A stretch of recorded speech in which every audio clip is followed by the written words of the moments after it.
Heimer presenta. Llega a usted por cortesía de Banco Falabella. Hablamos mirándote a los ojos. Estudia en Argentina. Con estándares internacionales. Residencia universitaria. Aranceles a tu alcance. UADE, una gran universidad. Arcos Dorados.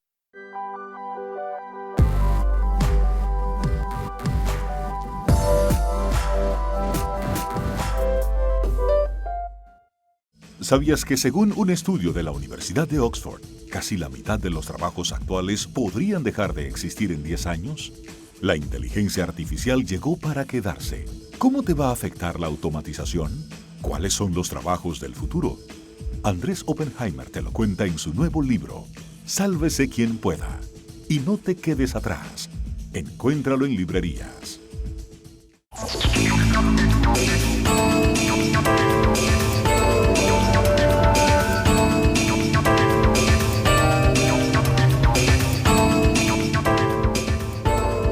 Hola, ¿qué tal? ¿Cómo les va? Soy Andrés Oppenheimer. Gracias por estar con nosotros. Ya va más de un año desde la elección del presidente de México, Andrés Manuel López Obrador, el primer presidente de izquierda en México en muchas décadas. Y para bien o para mal, ya hay cambios mayúsculos en la política exterior de su país. López Obrador invitó a su toma de posesión al presidente de Venezuela, Nicolás Maduro, y se declaró neutral sobre la crisis de Venezuela después de que el anterior gobierno de México había firmado una declaración junto con las democracias más grandes de América Latina, declarando a Maduro un presidente ilegítimo.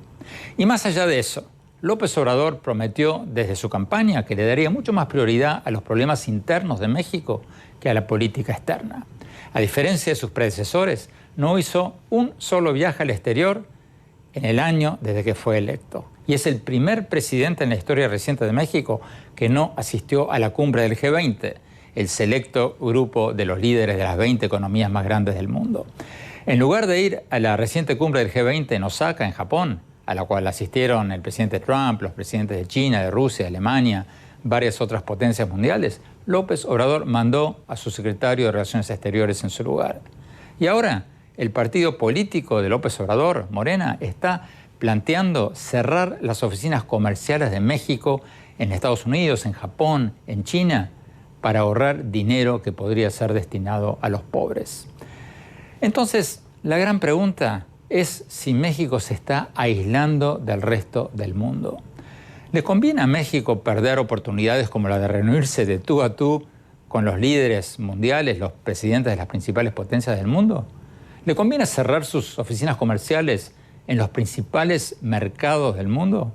¿O son medidas populistas para el aplauso de la tribuna, pero que pueden frenar el crecimiento de las exportaciones y costarle muy, pero muy caro a México a mediano y largo plazo?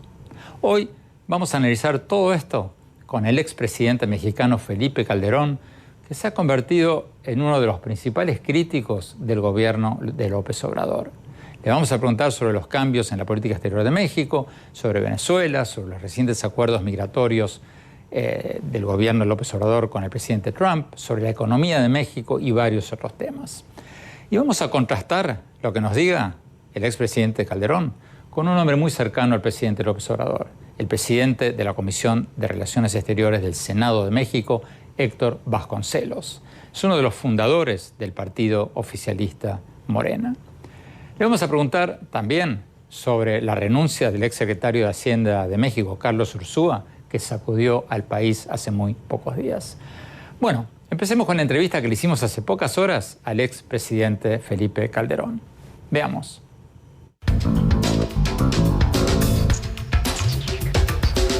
Expresidente Felipe Calderón, muchas gracias por estar con nosotros.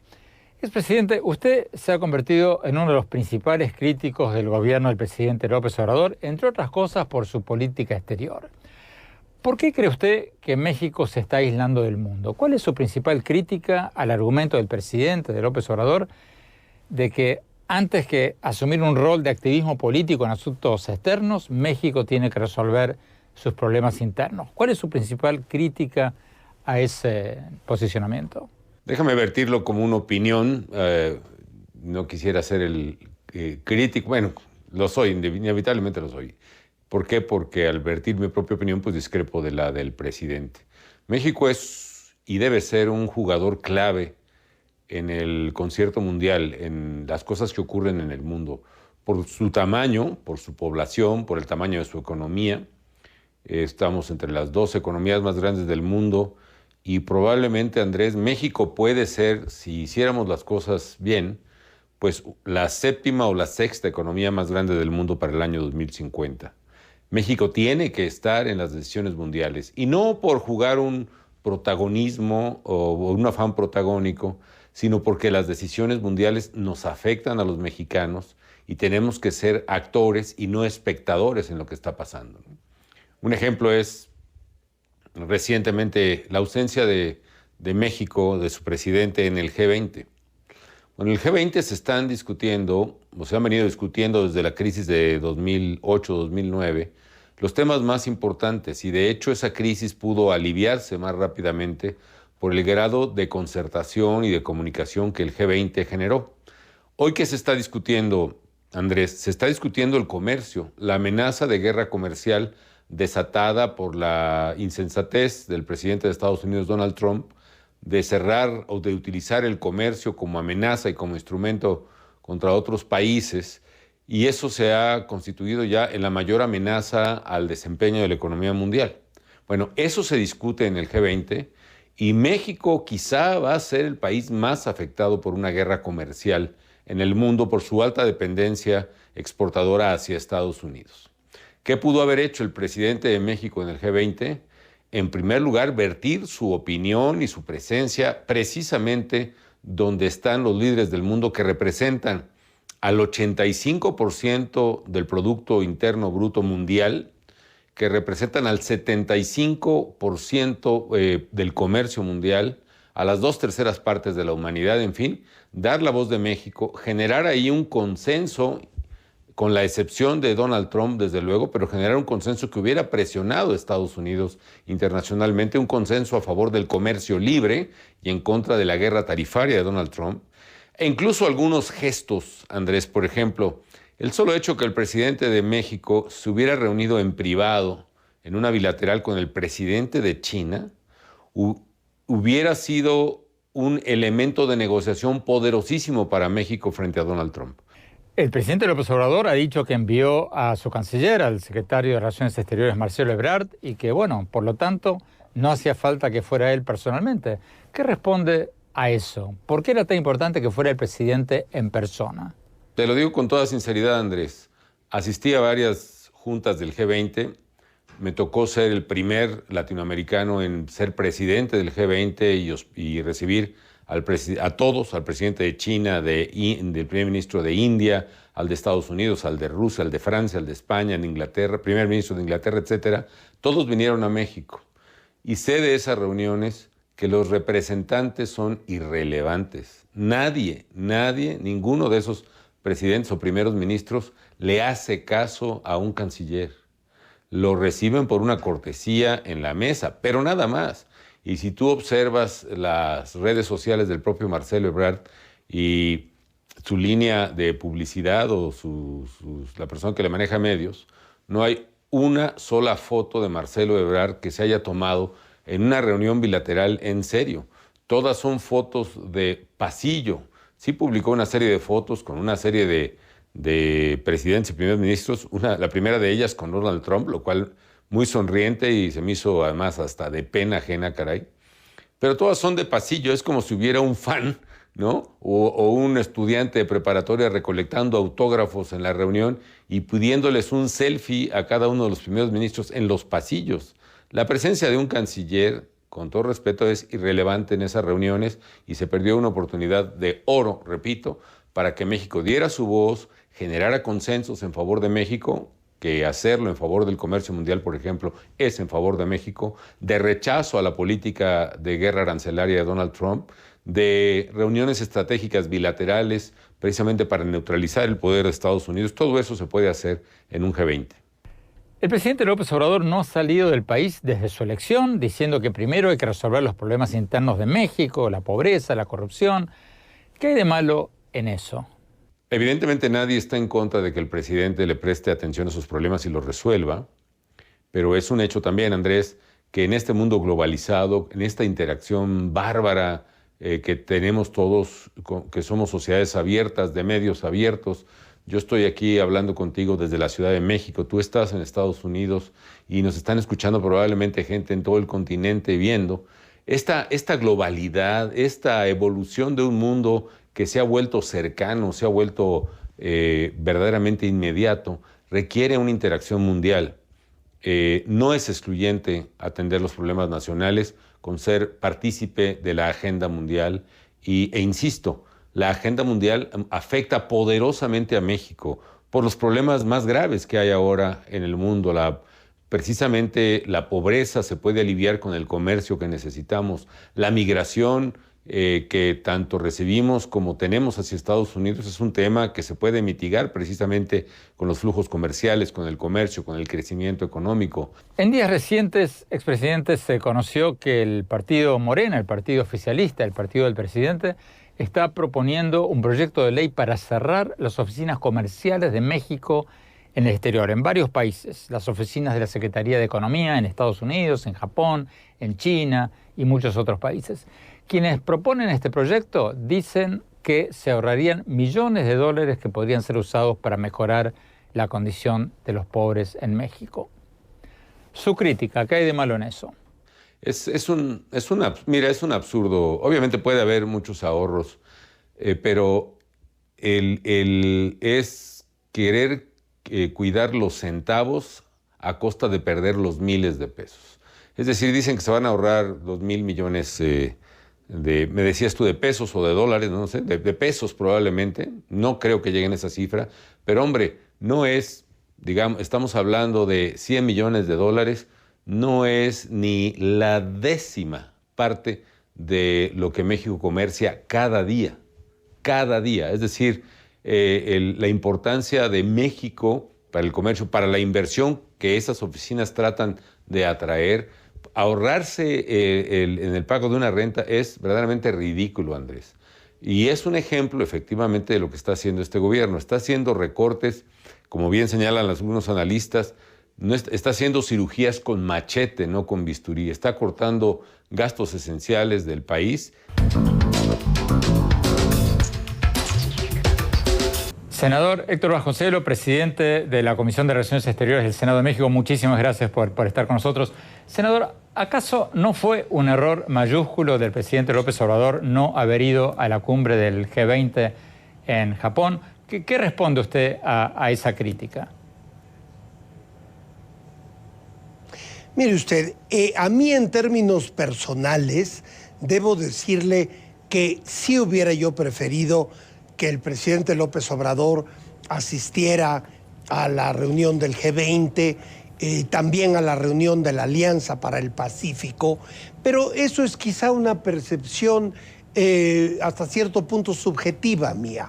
Lo importante es entender que lo que determina la presencia de México en el mundo no es que asista uno o que asista el jefe del Estado a tal o cual conferencia, sino cuáles son las condiciones reales del país. En la medida en que tengamos una mejor situación interna, solo así tendremos la credibilidad ante el concierto de las naciones. Entonces, lo que hay que observar es qué progresos va haciendo México en cuanto a resolver las cuestiones fundamentales, los problemas esenciales del país, es decir, la inaudita corrupción, la grosera desigualdad, todos estos problemas estructurales de México. Irlos resolviendo, eso determinará nuestro peso internacional. Tenemos que ir a un corte. Cuando volvamos, vamos a seguir hablando con el expresidente Felipe Calderón y con el senador Héctor Vasconcelos sobre los cambios en las políticas exteriores. Vamos a hablar un poco sobre Venezuela. No se vayan, ya volvemos.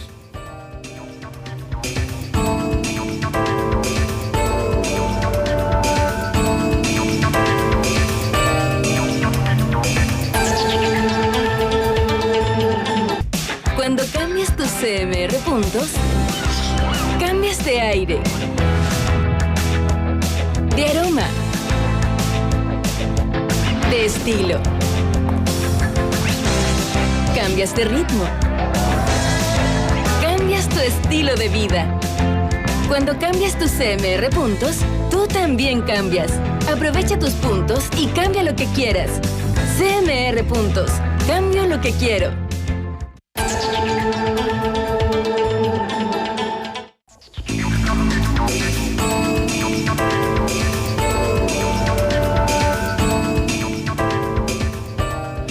Gracias por seguir con nosotros. Estamos hablando sobre el giro en la política exterior de México desde la toma de posesión de Andrés Manuel López Obrador, el presidente de México. Estamos hablando con el expresidente Felipe Calderón, uno de los críticos más visibles del gobierno de México, y con el presidente de la Comisión de Relaciones Exteriores del Senado de México, el senador Héctor Vasconcelos, un hombre cercano al presidente López Obrador. Sigamos viendo la entrevista con el expresidente Calderón. Veamos.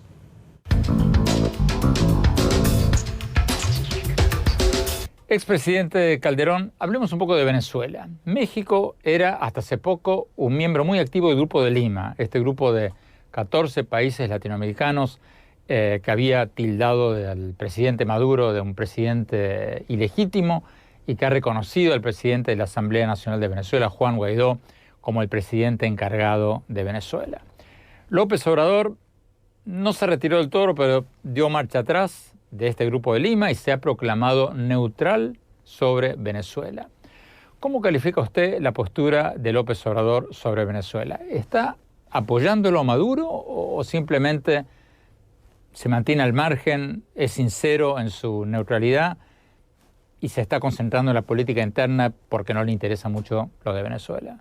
Ese es el pretexto, la política interna, pero la verdad, mantenerse al margen en una situación como la venezolana significa estar en favor de Nicolás Maduro y de su dictadura definitivamente. A mí me parece muy interesante, por ejemplo, que ahora el gobierno mexicano está apelando tanto a decir, allá están los órganos internacionales, no intervenimos, etcétera. Hay una intervención muy clara. Bueno, hay por ejemplo, un dictamen, un informe de Michelle Bachelet de Naciones Unidas, de la Comisión de Derechos Humanos, demoledor acerca de la situación que están sufriendo los venezolanos. Y ya México no puede alegar la neutralidad para desacatar o cerrar los ojos hacia esa tragedia que está ocurriendo en Venezuela. La neutralidad así se vuelve entonces complicidad, a mi punto de vista, y México debe rectificar ese camino, debe volver a ser un activo promotor de la democracia y los derechos humanos en el mundo en general. Y desde luego no podemos cerrar los ojos simplemente a la tragedia y a la barbarie que está sufriendo el pueblo venezolano. ¿Usted cree que el informe de la alta comisionada de Derechos Humanos de las Naciones Unidas, de Michelle Bachelet, la expresidenta de Chile, va a llevar al presidente López Obrador a reconsiderar su postura sobre Venezuela? No, definitivamente no. Es una pena que... de hecho, el presidente acaba de hacer una declaratoria muy crítica, muy lamentable respecto de una recomendación de la Comisión Nacional de Derechos Humanos en México que determinó que el cierre de un programa público fundamental, las estancias infantiles, por ejemplo, violaba derechos de los niños y ordenaba o pedía a la Comisión de Derechos Humanos que se restableciera dentro de ciertos márgenes. Y la respuesta del gobierno mexicano fue de insulto y de desprecio a la comisión. Y pienso, por desgracia, que eso ocurriría también con el informe, ocurrirá tarde o temprano con el informe de Michelle Bachelet. Mientras tanto, hay miembros del Congreso y la propia presidenta de Morena, el partido del presidente, que son abiertamente promotores del chavismo y el madurismo, si es que puede existir eso, abiertamente promotores y defensores apologéticos de la dictadura terrorífica de Nicolás Maduro. ¿Pero usted cree que el presidente López Obrador los apoya o los ve como un ala más de su partido y los tolera a regañadientes? Él declaró en su campaña su admiración por personajes como Fidel Castro y desde luego la manera en que se condujo hacia el propio Hugo Chávez en su tiempo. De tal manera, yo creo que él simpatiza perfectamente con los gobiernos. En general, en general con los países que se declaran o se proclaman socialistas, particularmente en este estilo latinoamericano tan ineficiente del socialismo nuestro. Entonces yo tengo la intuición de que él realmente simpatiza en su fuero interno con el gobierno y el régimen venezolano.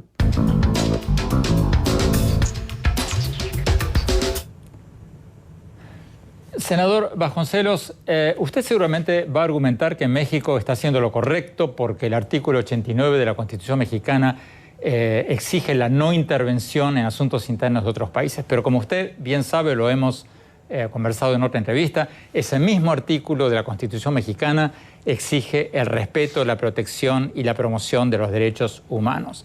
Acaba la pregunta. ¿Cómo responde usted a lo que acaba de decir el expresidente Calderón, de que ahora, después de este demoledor informe de la ONU, de la expresidenta de Chile, Michelle Bachelet, es ridículo que México mantenga esa neutralidad en materia de Venezuela? ¿Cuál es su respuesta?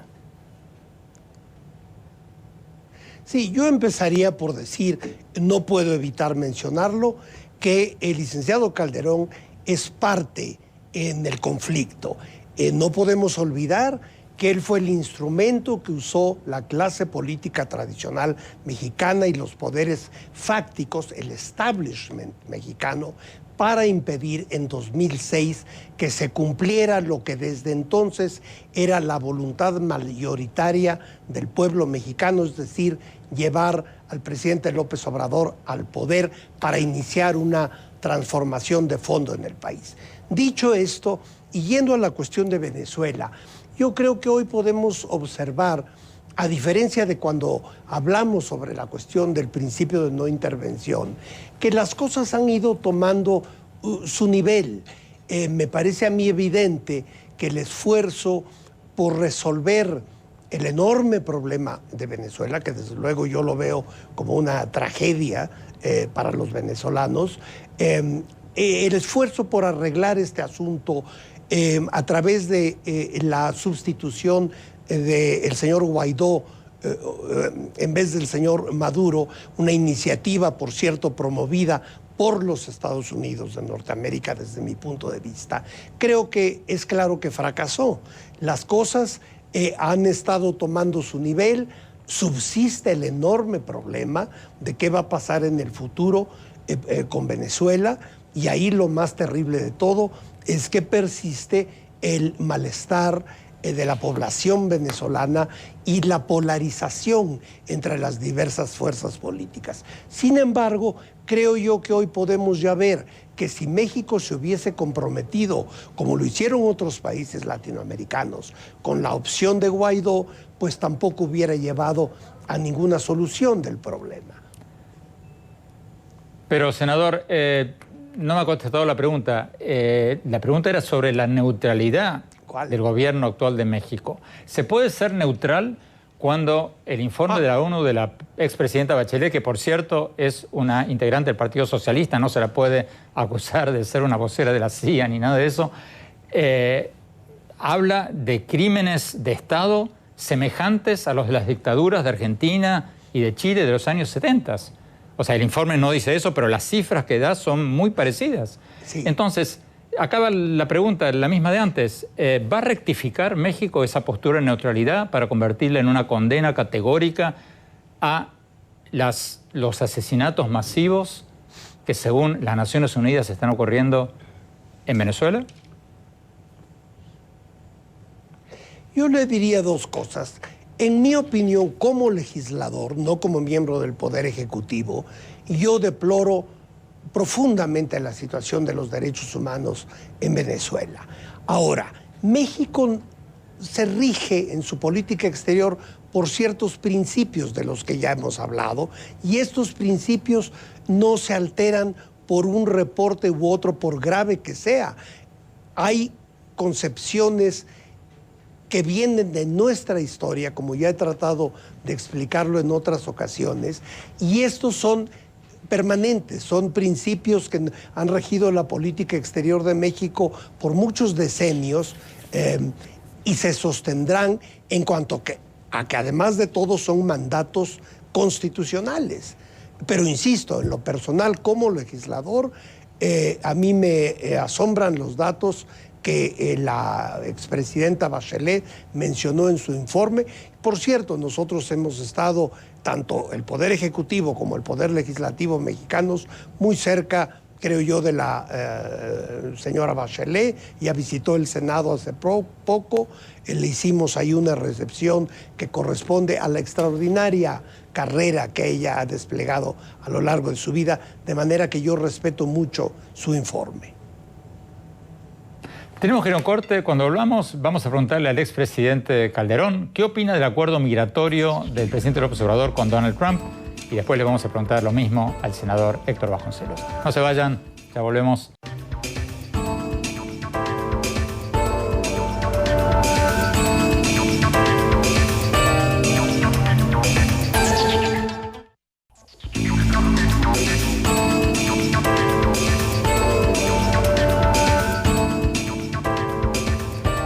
Gracias por seguir con nosotros. Estamos hablando sobre la nueva política exterior de México bajo el presidente López Obrador, el primer presidente de izquierda en México en varias décadas.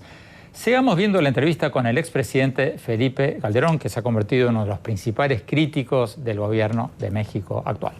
Sigamos viendo la entrevista.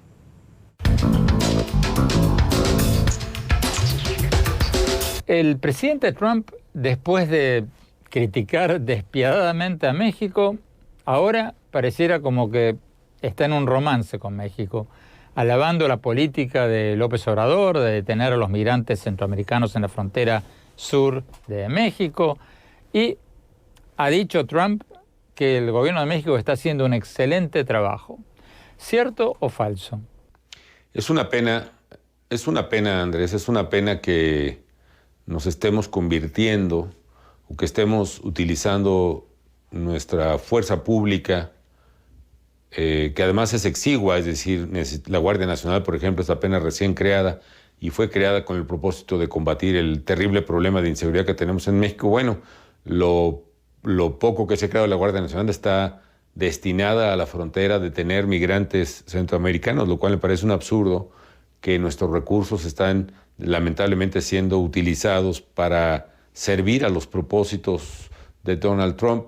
Yo no veo por qué México tenga que hacer eso. Ciertamente, todo esto partió de una política equivocada, demagógica, del presidente y su gobierno, de decir, vengan todos a México, aquí van a tener los inmigrantes centroamericanos trabajo, aquí van a tener becas, aquí van a tener apoyos. Cuando México no está en condiciones, no podemos, aunque quisiéramos muchos, recibir a todos el que quiera venir a México desde Centroamérica, y sin embargo ellos lo hicieron. Y eso provocó una señal equivocada que produjo esas enormes migraciones masivas hacia México, quizá con rumbo a Estados Unidos, porque la política llamada de puertas abiertas de López Obrador provocó en buena parte esas migraciones masivas.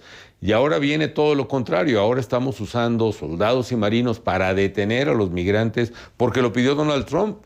Y hay algo más grave que no se ha analizado, Andrés. A lo que el gobierno, Marcelo Ebrard, por cierto, se comprometió con los americanos es ominoso. Se comprometió a que no solo detuviéramos la migración centroamericana, que a final de cuentas es más en el interés de Estados Unidos que en el nuestro, sino a que recibamos en México a los peticionarios de asilo en Estados Unidos que sean rechazados o que sean rechazados mientras se resuelve de fondo su petición de asilo.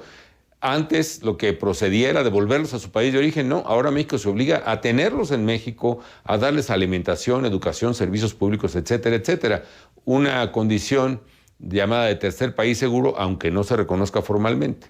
Yo no sé si esos acuerdos suscritos por Marcelo Ebrard incluso tengan validez, Andrés. Yo creo que tratándose de compromisos internacionales, de acuerdos que tienen obligatoriedad, en este caso bilaterales, tendrían que haber pasado a la aprobación del Senado de la República por tener la misma jerarquía, a mi juicio, que la de un tratado.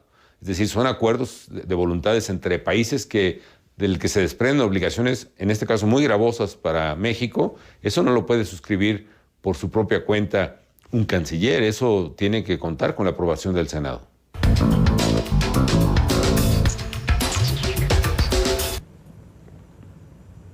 Senador Héctor Vasconcelos, usted lo acaba de escuchar, el expresidente Calderón dice que el acuerdo del canciller de México con Trump, con el gobierno de Trump sobre los migrantes centroamericanos, tendría que haber contado con la aprobación del Senado de México. Usted es el presidente de la Comisión de Relaciones Exteriores del Senado de México. ¿Cuál es su respuesta a esto que dice el expresidente Calderón? Dos aspectos. En primer lugar, el secretario Ebrard sí compareció ante el Senado de la República hace unas semanas y ahí encontró algunos cuestionamientos, pero en términos generales contó con el apoyo del Pleno del Senado. Incluso se estableció un grupo de trabajo de legisladores mexicanos para apoyar las gestiones del secretario Ebrard en los próximos meses, en lo que venga en negociaciones futuras. Ahora bien, yo creo que para juzgar lo que ocurrió con ese acuerdo del 7 de junio pasado, hay que situarse en cuál era la situación en ese momento. El presidente Trump había amenazado con imponer aranceles del 5% inicialmente, nada menos que a todas las exportaciones mexicanas hacia los Estados Unidos. Esto yo estoy convencido de que hubiera podido iniciar una crisis económica muy profunda en México, no solo por los aranceles per se, sino por las consecuencias incluso psicológicas de un enfrentamiento con los Estados Unidos. Y yo creo que esa crisis pudo haber afectado al sexenio entero, que quizá es lo que desean partes interesadas en este asunto, como el expresidente Calderón. Pero volviendo al tema del acuerdo que se hizo el 7 de junio con Washington. Estamos ya a 2 semanas de la primera evaluación de este acuerdo y creo que los resultados van a ser positivos. Si nos atenemos a los últimos mensajes del presidente Trump, es muy probable que ya no se vuelva a plantear el riesgo de una guerra comercial con los Estados Unidos. Claro, con el presidente Trump siempre tenemos que tomar en cuenta el factor de lo impredecible, pero digamos que él ha manifestado en repetidas ocasiones que él percibe que México está haciendo un esfuerzo grande. ¿Y qué esfuerzo está haciendo México? No se vayan, ya volvemos.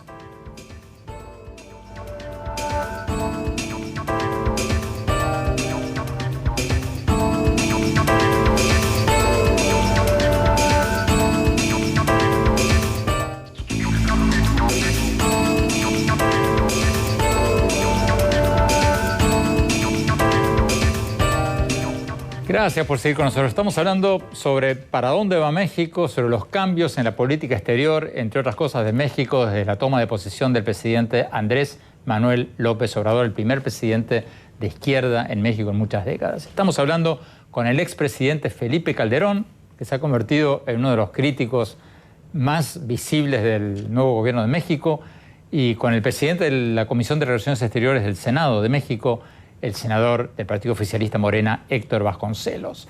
Sigamos viendo la entrevista con el expresidente Calderón.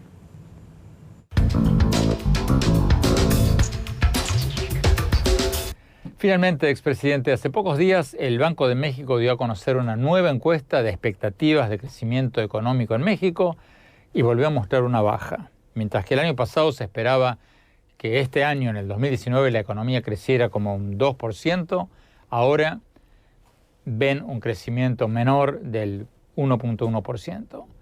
¿Usted ve una caída mayor a la que se espera ahora de la economía mexicana o no?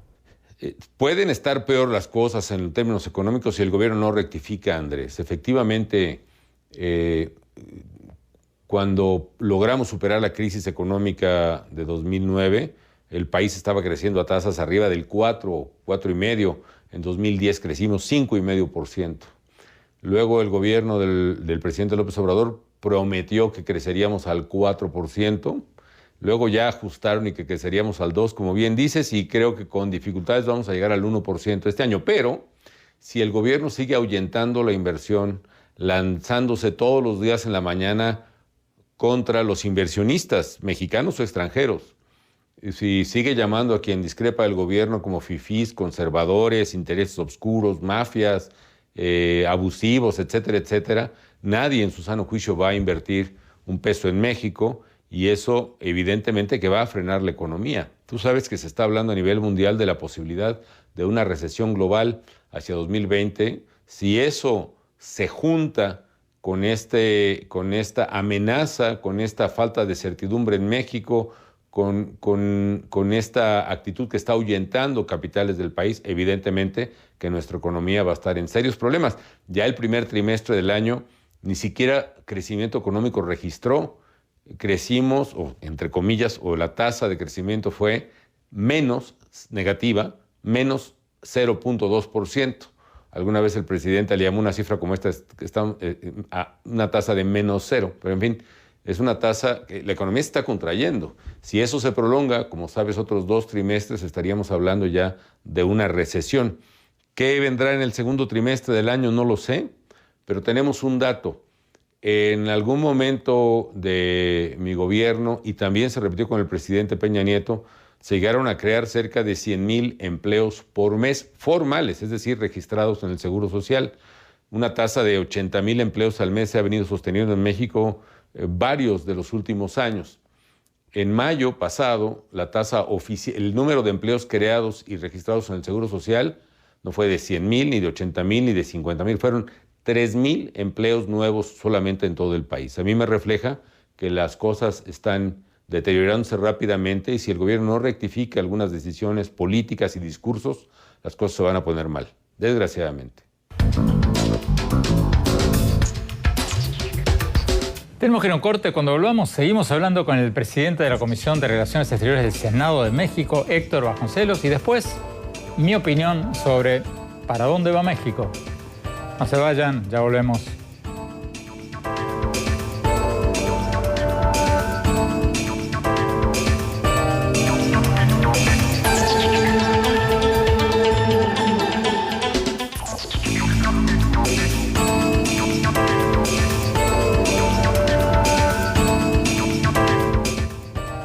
Gracias por seguir con nosotros. Estamos hablando con el expresidente de México, Felipe Calderón, uno de los críticos más visibles del gobierno del presidente López Obrador, y con el senador Héctor Vasconcelos, presidente de la Comisión de Relaciones Exteriores del Senado de México, un hombre cercano al presidente López Obrador.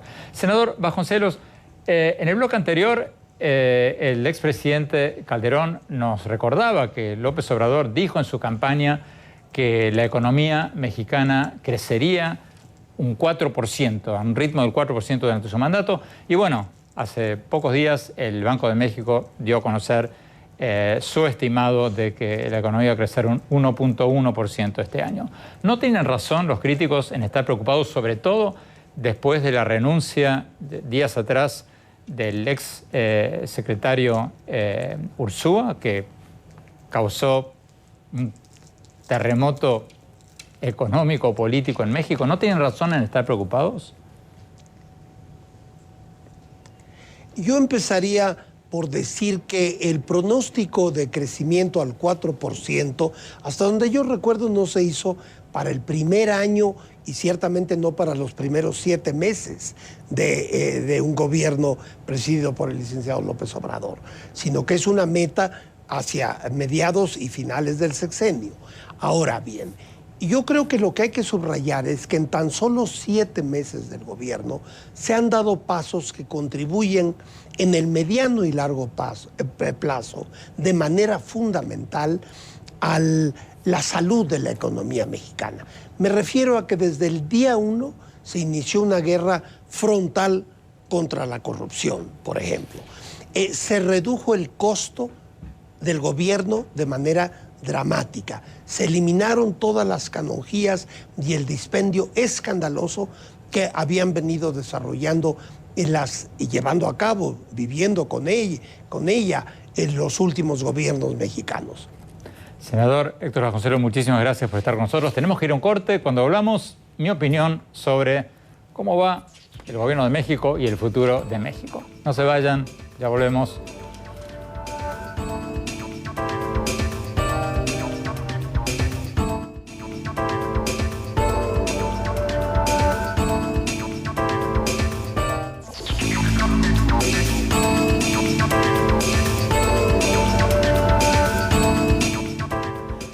Muchas gracias por seguir con nosotros en este programa donde hablamos con el expresidente de México, Felipe Calderón, y con el presidente de la Comisión de Relaciones Exteriores del Senado de México, Héctor Vasconcelos, sobre los cambios en México bajo el gobierno de Andrés Manuel López Obrador, el primer presidente de izquierda en México en muchas décadas.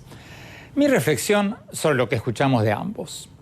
Visto desde afuera, yo creo que López Obrador tiene razón en su diagnóstico de que México es uno de los países más desiguales del mundo y que le hacía falta una corrección para distribuir la riqueza más equitativamente y darle más oportunidades a los pobres. Hasta ahí vamos bien, pero me preocupan algunas cosas. Me preocupa, por ejemplo, que el presidente de México no haya asistido a la cumbre del G20. Me preocupa que haya reducido su participación activa en el Grupo de Lima para restaurar la democracia en Venezuela, que el partido oficialista Morena quiera cortar las misiones comerciales de México en el exterior, porque si México se aísla del mundo, va a poder exportar cada vez menos y la pobreza, en lugar de reducirse, va a aumentar. Pero quizás lo que más me preocupa de México son las nuevas políticas de López Obrador que podrían significar una marcha atrás en materia de educación, de innovación, de ciencia y de tecnología. En educación es preocupante que López Obrador haya decidido eliminar la reforma educativa, que, aunque no fuera perfecta, exigía evaluaciones periódicas a los maestros por instituciones evaluadoras independientes, en lugar de por instituciones manejadas o influidas por los sindicatos de maestros. Porque sin maestros académicamente preparados, sin maestros capacitados, México no va a poder tener una población de gente capacitada para exportar productos cada vez más sofisticados y se va a quedar cada vez más atrás de China y otros países manufactureros. En materia de ciencia y tecnología, es preocupante que, según reportó el diario La Universal, el Plan de Desarrollo Nacional de 5 años de López Obrador, del 2019 al 2024, tiene 228 páginas y solo 5 renglones dedicados a la ciencia, a la tecnología y a la innovación. Solo 5 renglones. Y esos 5 renglones yo los leí. Son apenas un listado de buenas intenciones sin planes concretos. En un mundo globalizado en que el trabajo mental vale cada vez más y el trabajo manual vale cada vez menos, y en el que los países que exportan productos de alta tecnología crecen muchísimo más que los que exportan productos básicos o materias primas, México tendría que apostarle todo a la educación, a la innovación, a la ciencia y a la tecnología. De ese plan nacional de 228 páginas, casi todas deberían estar orientadas a estos rubros, porque son los que van a hacer crecer o no crecer y los que van a hacer o deshacer el futuro de México. Bueno, se nos acabó el tiempo. Los invito a visitar mi blog en el sitio web andresopenheimer.com. Si se registran ahí, les vamos a mandar por email todas las semanas mis columnas del Miami Herald y nuestros más recientes programas de televisión. Les recuerdo la dirección, es andresopenheimer.com, y síganme también en mi Twitter, @OpenheimerA, y en mi página oficial de Facebook, Andrés Oppenheimer, y ahora también en Instagram, en Andrés Oppenheimer Oficial. Gracias por habernos acompañado. Hasta la semana próxima.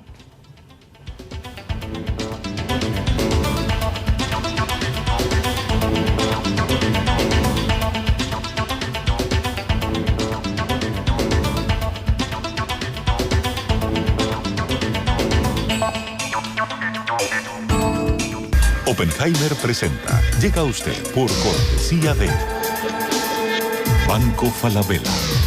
Hablamos mirándote a los ojos. Estudia en Argentina. Con estándares internacionales. Residencia universitaria. Aranceles a tu alcance. UADE, una gran universidad. Arcos Dorados.